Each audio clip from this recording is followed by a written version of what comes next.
Të dashur kolege dhe zonja dhe zotrin deputet. Me kompetencat e reja në këtë mandat, Ministria e Arsimit mbulon arsimin para universitar nga klasa e parë ose më saktë nga parashkollori deri në klasën e 12, ose që njihet ndryshe si matura, dhe arsimin e lartë dhe kërkimin shkencor. Po e nis edhe në funksion të interesave të deputetëve nga infrastruktura shkollore, ku në vitin 2026, brenda vitit 2026, mbyllim rreth 42 kantiere të objekteve shkollore, qoftë rikonstruksione ose ndërtime të reja, të nisura në pjesën e tyre më të madhe në vitin 2025, dhe që vijojnë një tjetër seri investimesh të mbyllura tashmë në vitin 2024-2025 rreth 70 objekte shkollore, përfshirë këtu investime në kuadrin e projektit Bashkimi Evropian për shkollat edhe investime të drejtë për drejtat Ministrisë së Arsimit. Të gjitha këto, padyshim jo vetëm objekte, por edhe të pajisura me investime në laborator, biblioteka, me qëllim që të jenë edhe standardet e brendshme zhvillimit të mësimit. Ndërsa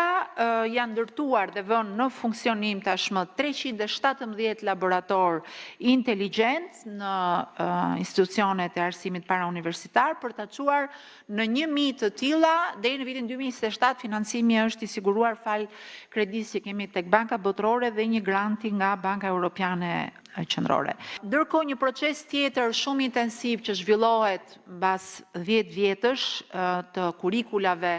të cilat u bën në vitin 2014-2015, tashmë jemi në fazën e rishikimit të plot të kurikulave ekzistuese, është normale në krye 10 viteve,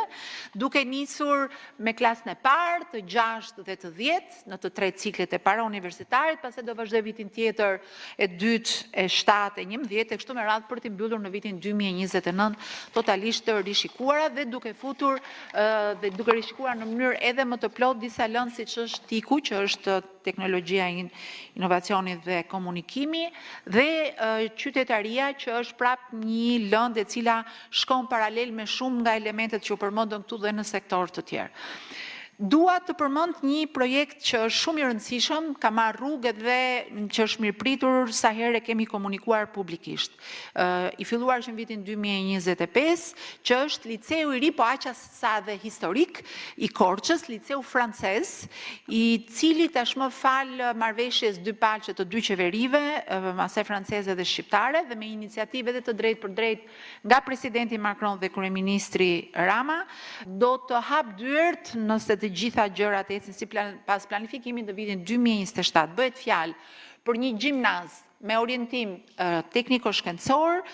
me idenë që të kemi një shkollë publike të ekselencës, me një program kurikular që tashmë është totalisht gati, jemi në fund të përgatitjes së një projekt ligji të posaçëm, i nevojshëm dhe i domosdoshëm, sepse bëhet fjalë për një shkollë me kurikula të veçanta dhe do dali me 2 diploma, me maturën shqiptare dhe me maturën franceze të homologuar nga Ministria e Arsimit Francës, me mësues francez dhe mësues shqiptar. Programi i kurikulave është gati, projekt ligji është në fazën finale dhe brenda 2 javësh vjen në qeveri, dhe brenda këtij sesioni do të vi sigurisht edhe në parlament për miratimin tuaj, dhe gjithashtu jemi në fazën që po bëjmë trajnimin e të gjithë mësuesve në shkollat 9-vjeçare ku jepet frëngjishtja, me qëllim që të përgatisim ata që do të jenë gjimnazistët e ardhshëm mbas 2 vjetësh. Nga ana tjetër është gati edhe projekti i kampusit, që do të jetë po aty ku është godina e hershme e liceut francez, do të jetë një kampus i ri që e ka siguruar financimin. Projekti është në procesin e marrjes leje të ndërtimit nga Fondi Shqiptar i Zhvillimit, tashmë i buxhetuar.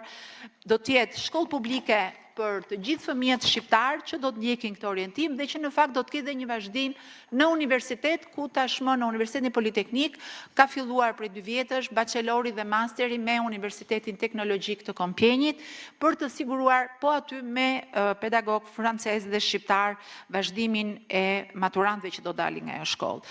Një tjetër reformë të rëndësishme që e kemi nisur këtë vit dhe që jo më larg se sa dje e bëm edhe publike me Universitetin e Tiranës,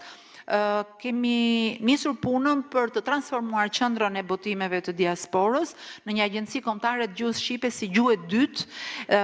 dhe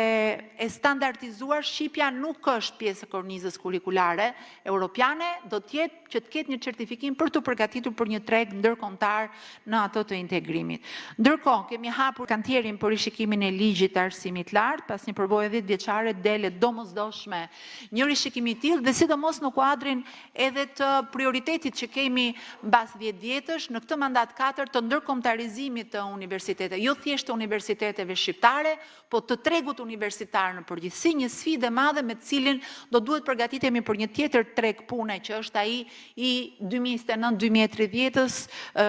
ku praktikisht do ndryshojnë shumë referenca dhe kjo është një ndër qëllimet. Kemi një reform tjetër të nisur, krijimin e Agjencisë Kombëtare të Shërbimeve Arsimore. Sot kemi qendrën e shërbimeve arsimore, sipas modelit britanik të testimeve. Ligji është gati, besoj miratohet në qeveri brenda 2 javësh dhe fillojmë brenda vitit edhe investimin teknologjik dhe infrastrukturor të kësaj agjencie që do të ofrojë shërbime të garantuara me sisteme digjitale dhe transparente për të gjitha llojet e testimeve që zhvillohen në Republikën e Shqipërisë. Vijon procesi i digitalizimit i gjithë sistemit arsimor, ku sot në të gjitha nivelet e arsimit parauniversitar nuk kam regjistra prej letre, po gjithçka është brenda sistemeve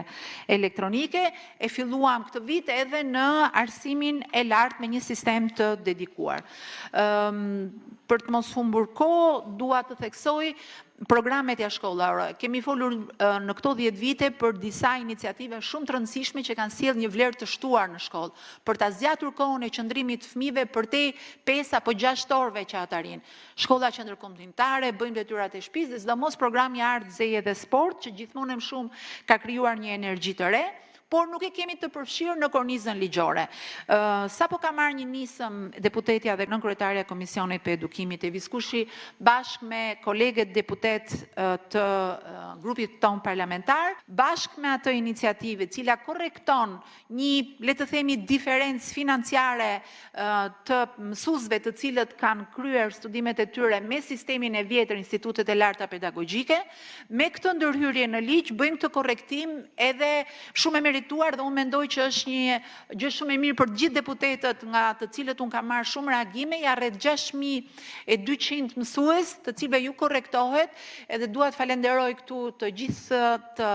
3 ministret e arsimit që më kanë paraprirë, sepse fal tyre në fakt u bë kjo ndërhyrje, kështu që merita është e gjitha juaja, pavarësisht se do ta përfitoj unë si ministrja e 4-s në rend, por dua të them që në këtë nisëm ligjore do bëjmë edhe rregullimin e kornizës ligjore të programit passhkollor. Kjo është arsyeja pse ndoshta mund kemi vonesë në përgjigjen tonë, jemi duke punuar me Ministrinë e Financave.